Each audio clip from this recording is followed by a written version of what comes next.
નમસ્તે વિદ્યાર્થી મિત્રો, આજે આપણે ગુજરાતીના ક્લાસમાં ચોથું કાવ્ય જે શીખી ગયા છે એના પ્રશ્નોના જવાબ આપણા બાકી છે, બરાબર છે? તો એ પ્રશ્નોના જવાબની આજે હું તમને સમજ આપીશ. આજના ટાસ્કમાં આપણે ચોથા કાવ્યના પ્રશ્નોના જવાબ કરવાના છે, સ્વાધ્યાય અને અભ્યાસના. બરાબર? જુઓ, કાવ્ય પટ્યું ત્યારે મેં તમને કીધેલું કે એના શબ્દના અર્થ તમારે 3 વાર લખવાના છે. તો એ શબ્દના અર્થ તમારા 3 વાર લખાઈ ગયા હશે. હવે વિકલ્પથી આપણે શરૂઆત કરીએ. વિકલ્પ મેં ગયા વિડીયોમાં પણ કરાવેલા હતા, પણ ફરીથી આપણે જોઈ લઈએ. જે પાઠ કે કાવ્ય પૂરું થાય એટલે એના શબ્દના અર્થ તમારે ફરજિયાત 3 વાર લખવાના જ છે, બરાબર? એમાં મારી સૂચનાની તમારે રાહ નહીં જોવાની. પાઠ પટે એટલે શબ્દાર્થ 3 વાર લખી નાખવાના, કેમ કે ત્યાર પછીના વિડીયોમાં પ્રશ્નોના જવાબ આવશે જ, બરાબર? એટલે શબ્દાર્થ લખાઈ જાય ત્યાર પછી પ્રશ્નોના જવાબ નોટમાં લખવાના. અને હા, બીજી એક વસ્તુ કે બધા નિબંધની નોટ તૈયાર રાખજો, બરાબર? હવે થોડા વિડીયો જાય પછી હું તમને નિબંધ મોકલાવીશ. જૂન અને જુલાઈ માસના નિબંધ એકી સાથે જ હું મોકલી દેવા, બરાબર? તારીખ સાથે લખીને મોકલીશ. એ પ્રમાણે તમારે નોટમાં અનુક્રમ મણિકામાં લખવાનું રહેશે. ચાલો જુઓ, અભ્યાસ. એમાં પ્રશ્ન 1 વિકલ્પ આપ્યા છે. નીચેના પ્રશ્નના ઉત્તર માટે આપેલા વિકલ્પમાંથી સાચો ઉત્તર શોધીને તેનો ક્રમ અક્ષર પ્રશ્ન સામેના બોક્સમાં લખો. તો પહેલું છે, બાળકના ક્ષેમ કુશળ માટે. સાંભળજો, બાળકના ક્ષેમ કુશળ એટલે કે કુશળતા, કુશળ હશો, ક્ષેમ કુશળ માટે માતાના મુખેથી કયો શબ્દ વારંવાર સળી પડે છે? માતા વારંવાર બાળકના ક્ષેમ કુશળ એટલે કે બાળકની કુશળતા માટે, એનું ભલું ઈચ્છવા માટે માતાના મોઢામાંથી વારંવાર કયો શબ્દ નીકળે છે? તો કાવ્યમાં આપણે જોયું છે કયો શબ્દ નીકળે છે? ખમ્મા. તો એની સામે લખી દેવું ક. ચોપડીમાં જ લખી દેવાનું છે, નોટમાં પછી લખજો. ક લખી દેવું. બાળકનું દુઃખ લઈ લેવાના ભાવથી માતા શું કરે છે? બાળકનું દુઃખ માતા શું કરીને પોતાની પાસે લઈ લે એવું કરે છે? તો માતા બાળકના ઓવારણા લે છે. આવું તમારા ઘરમાં પણ થતું હશે. કેટલીક વાર કોઈ બહાર જાય તો એના ઓવારણા લેવામાં આવે છે, બરાબર છે? કોઈ સારા કામ માટે જતું હોય, નોકરીએ નવી નોકરીએ લાગેલું હોય, પહેલો દિવસ હોય, તો જ્યારે માતા બાળકનું તમામ દુઃખ ભરી લે એવા ભાવથી એ બાળકના ઓવારણા લે છે. તો આવશે ખ. હવે આવો પ્રશ્ન 2. નીચેના પ્રશ્નોના 1-2 વાક્યમાં ઉત્તર આપો. પહેલો સવાલ, કવિને માતાની લહેરખી ક્યારે અનુભવાય છે? માતાની લહેરખી એટલે કે માતાની મમતાની લહેર, માતાની મમતાનો પવન કવિને ક્યારે અનુભવાય છે? તો જ્યારે જીવનમાં સંકટ આવે, મુશ્કેલીઓ ઘેરી વળે, વેદના સહન કરવી પડે. સાંભળજો બરાબર, બાળકના જીવનમાં જ્યારે મુશ્કેલીઓ આવે, સંકટ આવે, વેદનાઓ ઘેરી વળે, બરાબર છે? વેદના સહન કરવાનો વારો આવે ત્યારે એને માતાની મમતાની લહેરખીનો અનુભવ થાય છે. જ્યારે મુશ્કેલીમાં માં ખાલી બાળક પર હાથ મૂકે તો એની અડધી મુશ્કેલી ગાયબ થઈ જાય છે. ત્યારે બાળકને એમ થાય છે કે જ્યારે હું મુસીબતમાં હોઉં છું ત્યારે મારી માતાની મમતાની લહેરખી મને એ મુસીબતમાંથી નીકળવા માટે સહાયરૂપ થાય છે. માની મમતાને ન પામી શકનાર માટે કવિ કયો શબ્દ વાપરે છે? કાવ્યમાં કવિ એક શબ્દ વાપરે છે કે જે માની મમતા ન પામી શકતો હોય. તો આ રીતે છે કે કોણ અભાગી હોય જે માને આમ સદા ન પામે? કવિ કહે છે કે એવો તો કોણ અભાગી, અભાગી એટલે કમનસીબ, એવો તો કોણ કમનસીબ હોય કે જે માની મમતાને આ રીતે હંમેશા ન પામતો હોય?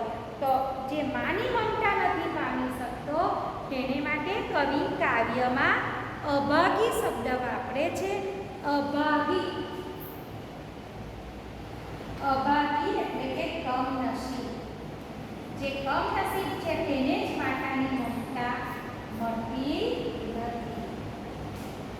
ત્રીજું છે કવિ માતાની પરકમ્મા એટલે પરિક્રમા. કવિ માતાની પરિક્રમા કેવી રીતે કરે છે? કવિ કહે છે ને કે તારી હું સ્મરણ તે પીરા તારી એમ કરું પરકમ્મા એટલે પરિક્રમા. કવિ માતાની પરિક્રમા કેવી રીતે કરે છે? તો કવિ માતાનું એક સ્મરણ એટલે યાદ. સ્મરણ એટલે શું? યાદ અથવા સ્મૃતિ. માતાની એક યાદ, સમજો બરાબર. માતાનું એક સ્મરણ કવિ તીર્થ સ્થાન સમાન ગણે છે. યાત્રા કરવા જઈએ ને તીર્થ સ્થાનોમાં તો કવિ એવું કહે છે કે મા તારી એક યાદ મારા માટે તીર્થ સ્થાન સમાન છે અને એ તીર્થ સ્થાનની હું પરિક્રમા કરું છું. પડી સમજ? માતાની જે સમયે મને યાદ આવે તે સમય મારા માટે એક તીર્થ સ્થાનમાં હું ભગવાનના મંદિરે પગે લાગવા ગયો હોય એવું હું માનું છું. એક તીર્થ સ્થાનની યાત્રાએ ગયો હોય એવું હું માનું છું. જ્યારે મારી માતાનું સ્મરણ કરું છું ત્યારે સમજ પડી. અને એ યાદ મારું તીર્થ સ્થાન છે અને એ તીર્થ સ્થાનની હું પરિક્રમા કરું છું. એટલે કે માતાનું પ્રત્યેક સ્મરણ એક તીર્થ માનીને કવિ માતાની પરિક્રમા કરે છે. એકલવાયુ વરસે છે ચોમાસું એવું કવિ કયા સંદર્ભે કહે છે? કવિ કયા સંદર્ભમાં આવું કહે છે કે એકલવાયુ ચોમાસું વરસે છે? એટલે એકલી તું ચોમાસું એટલે કે આંસુ વરસાવે છે. જ્યારે સાંભળજો, જ્યારે સંતાનો દૂર હોય, માને સંતાનોની યાદ સતાવતી હોય ત્યારે એની આંખમાંથી મમતાનું ચોમાસું, મમતાના આંસુ ચોમાસાની જેમ વહેતા હોય છે.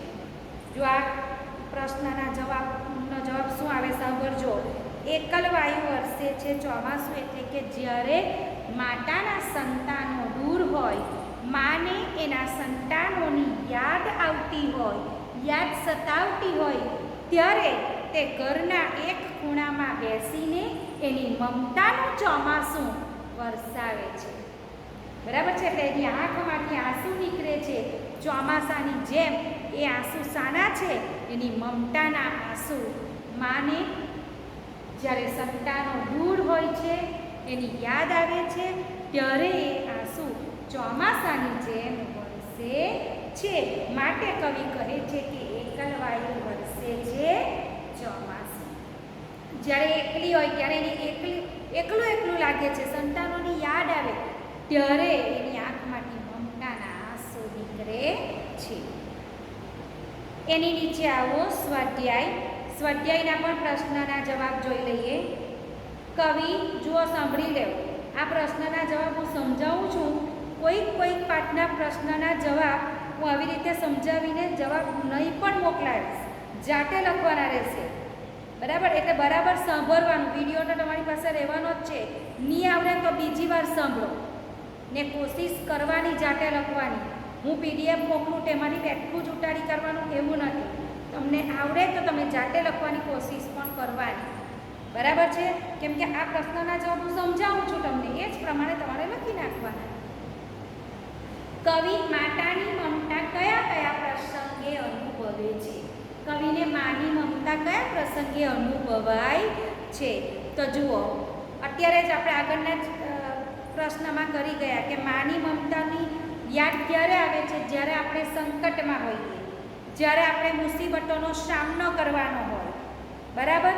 આપણી પર વિપત આવી પડે, દુઃખ આવી પડે ત્યારે સગા સંબંધી મિત્રો આપણાથી અડગા થઈ જાય, આપણાથી દૂર થઈ જાય, કોઈ આપણને ધિક્કારે, કોઈ આપણી ઉપેક્ષા કરે, આપણા જ આપણું નુકસાન પહોંચાડે, ત્યારે સાંભળજો, ત્યારે આપણને માતાની મમતાની યાદ આવી જાય છે. કોઈ આપણને એક તરફ ફેંકી દે, કોઈ આપણી ઉપેક્ષા કરે, આપણા જ મિત્રો આપણને નફરત કરે, આપણા સગા સંબંધીઓ આપણાથી અળગા થઈ જાય, આપણા પોતાના જ આપણને દુઃખ આપે, ત્યારે આપણને માતાની મમતાની યાદ આવે છે.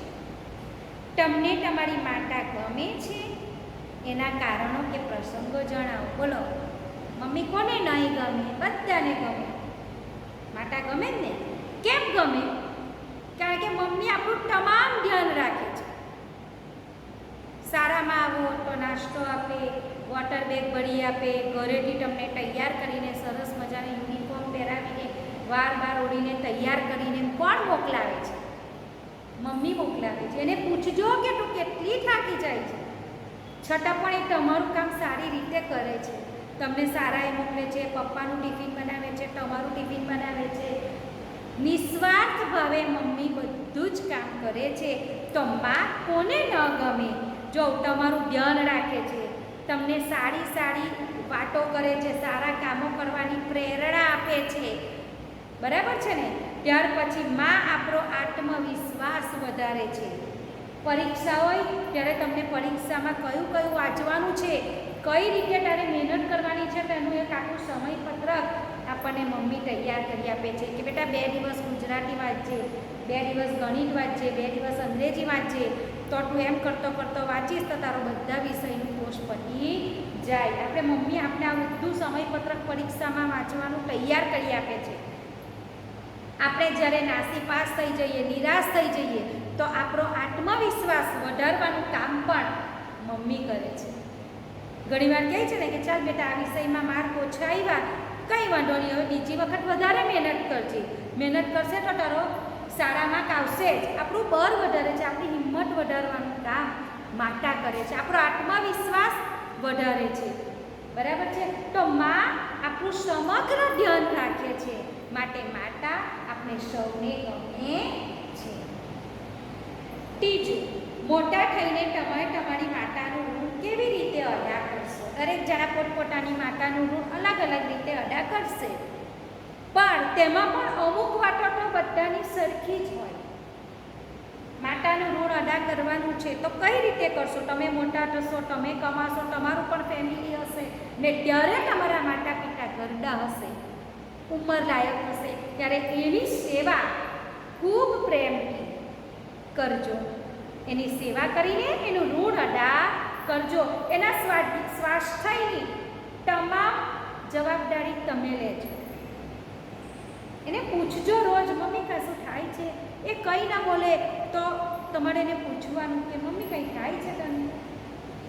એને કેટલું સારું, એનું દુઃખ પણ ભાગી જશે.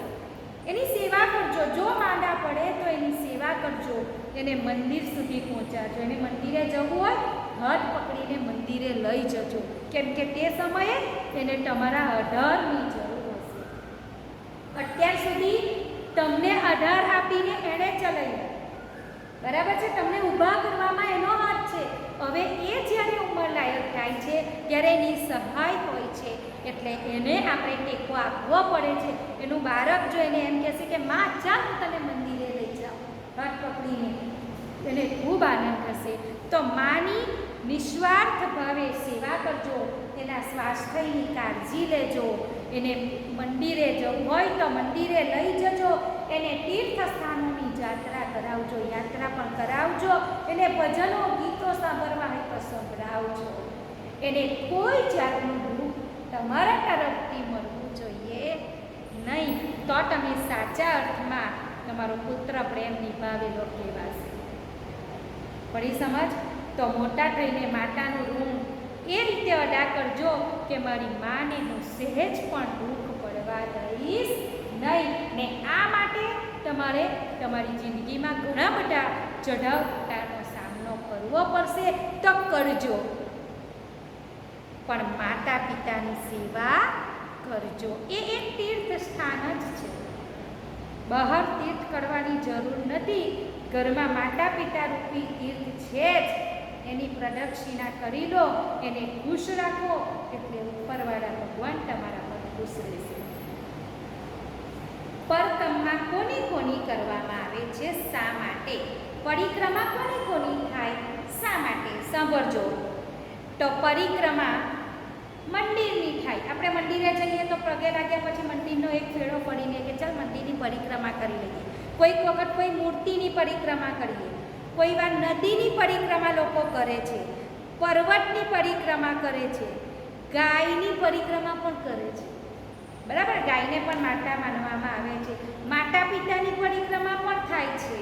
એટલે પરિક્રમા પર્વતની થાય, નદીની થાય, મંદિરની થાય, ગાય માતાની થાય, આપણા માતા પિતાની થાય, ભગવાનની મૂર્તિની પણ થાય છે. શા માટે પરિક્રમા કરવી પડે છે? તો કે પરિક્રમા કરવાથી મન શાંત બને છે. સાંભળજો, પરિક્રમા કરવાથી મન શાંત બને છે, પવિત્ર બને છે, મનને શાંતિ મળે છે અને આપણી મનોકામના પૂર્ણ થાય છે. આપણે કોઈ સંકલ્પ કર્યો હોય તો એ સંકલ્પ પૂર્ણ થાય છે, મનને શાંતિ મળે છે. આગળ આવો, નીચેની કાવ્ય પંક્તિ સમજાવો. તરણા પેઠે ચાવે, તારી મમતાના ટેકે. એટલે કે આ કાવ્ય પંક્તિ છે, જુઓ 16મા પાના પર છેલ્લી 3 લીટી. તરણા પેઠે ચાવે કે હડસે લે કોઈ, ફેંકે પગ પર ઊભો ઠામ, ફરી તારી મમતાના ટેકે. કવિ કહે છે કે મને કોઈ તરખલાની જેમ હડસેલી મૂકે, તરખલાની જેમ મને કોઈ ફેંકી દે તો હું તારી મમતાના ટેકાથી ફરી પાછો ઊભો થઈશ. કોઈ મારી ઉપેક્ષા કરે, કોઈ મને ધિક્કારશે, કોઈ મને તરખલાની માફક ઉડાડી દેશે તો તારી મમતા મને ઊભા થવાનું બળ પૂરું પાડશે. બીજી પંક્તિ છે, આ પરીક્ષામાં પણ પૂછાય છે, પંક્તિને તમારે સમજાવવાની. ઘરથી જાઉં દૂર, કરું પડકમમાં. 17મા પાના પર આવો. ઘરથી જાઉં દૂર, છટાકતું હોય આંખની સામે. માં, હું ઘરથી દૂર જાઉં ત્યારે તું મારી આંખની સામે હંમેશા હોય છે. કોણ અભાગી હોય જે માને આમ સદા ન પામે? એવો તો કોણ કમનસીબ છે જે માને આમ હંમેશા પામતો નથી, એટલે કે યાદ કરતો નથી. સ્મરણ સ્મરણ તે તીરથ, તારી એમ કરું પડકમમાં. માં, તારું એક એક સ્મરણ મારા માટે તીર્થ સ્થાન જેવું છે, માટે હું એ જ તીર્થ સ્થાનની પરિક્રમા કરું છું. ત્રીજું જુઓ, પ્રશ્ન નંબર 3. માં વિશેની અન્ય કોઈ એક કવિતાની 5 પંક્તિ લખો. તો તમે 7મા ધોરણમાં માં વિશેની કવિતા શીખી ગયા છો. કઈ? જનની. શીખી ગયા છો ને?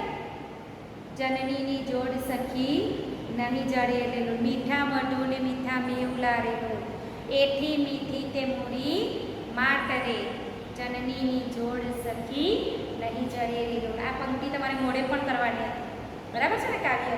તો આ કાવ્યની જ 5 લીટી તમે લખી દેજો.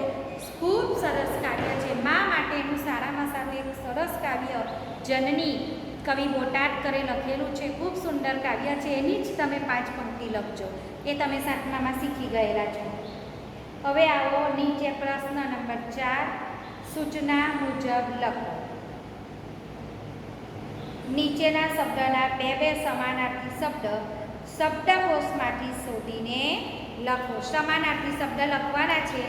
જુઓ, સમાનાર્થી શબ્દ તમારે 2 વાર નોટમાં પણ લખવાના, બરાબર? નોટમાં લખો ત્યારે કોઈ પણ સ્વાધ્યાયમાં સમાનાર્થી કે વિરોધી આવે તો એને 2 વાર જ લખવાનું. તો પહેલું છે મારગ.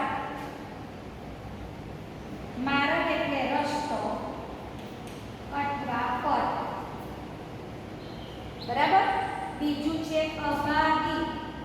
અહીંયા લખેલું છે, જો, અભાગી એટલે કમનસીબ અને દુર્ભાગી.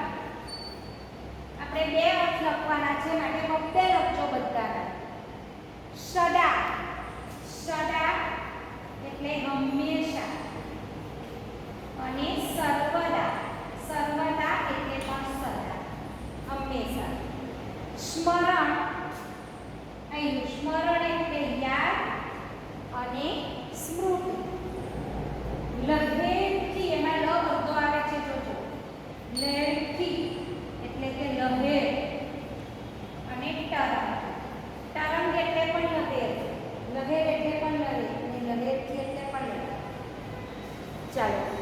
હવે આવો એની નીચે પણ સમાનાર્થી શબ્દો છે, તો સાંભળો.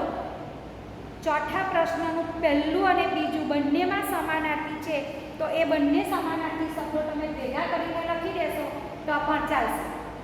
બરાબર? એને પણ 2 વાર જ લખવાના છે ત્રીજાને, એટલે બધા ભેગા કરીને લખી દેજો. નયન, નયન એટલે આંખ, અને નીચે તમે જોડી દેવાના. માર્ગ, માર્ગ એટલે રસ્તો, આમાં એક જ લખવાનું છે તમારે. દુઃખ, દુઃખ એટલે પીડા, કષ્ટ. તણખલું, તરણું. કાવ્યમાંથી શોધીને લખવાના છે. જુઓ, આ બધા સમાનાર્થી શબ્દો છે. બધા શબ્દો તમારે કેટલી વાર લખવાના છે?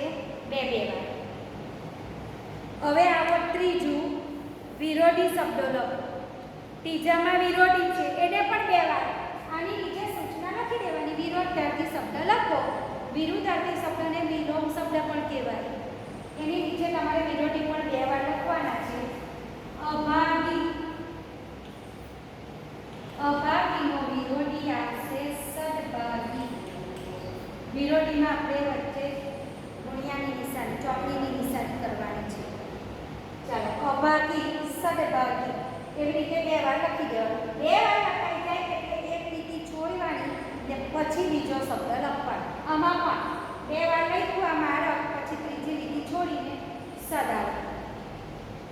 ચાલો, સ્મરણ, સ્મરણનો વિરોધી વિસ્મરણ. સ્મરણ શું થશે? વિસ્મરણ. હવે આવો પ્રશ્ન ચોથાનું ચોથું, સરખા પ્રાસવાળા શબ્દો કાવ્યમાંથી શોધીને લખો. પ્રાસ બેસાડવાનો. આમાં જો ઉદાહરણ જે પ્રમાણે આપેલું હોય એ પ્રમાણે આપણે પ્રાસ બેસાડવાનો છે. તો ઉદાહરણમાં તમને પહેલું આવ્યું છે માં, અને એની સામે આવ્યું છે ખમ્મા. એટલે આ રીતે કઈ રીતે પ્રાસ બેસાડેલો છે? તો કે પહેલો જે શબ્દ છે માં, એને બીજા શબ્દમાં છેલ્લે લેવાનો છે. બરાબર? આ રીતે પ્રાસ બેસાડવાનો છે. માં, માં. ખ્યાલ આવ્યો?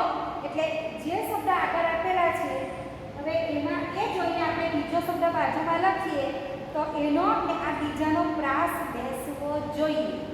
તો માં, ખમ્મા. બીજું છે આંસુ. ચોકડીમાં લખી દેશો તો ચાલશે, અને નોટમાં ઉતારવાની જરૂર નથી. આ તમે ઉદાહરણ કરો, નોટમાં નહીં ઉતારતા, કંઈ કામ. ચોકડીમાં ખાલી લખી દો એટલે તમને ખાલી જગ્યા આપી જ છે લખવા માટે. આંસુ, તો આંસુ શું છે ને આમાં? તો અહીંયા લખો ચોમાસું. આંસુ અને ચોમાસું, આ બંને શબ્દોનો પ્રાસ અહીંયા બેસે છે. ખ્યાલ આવ્યો?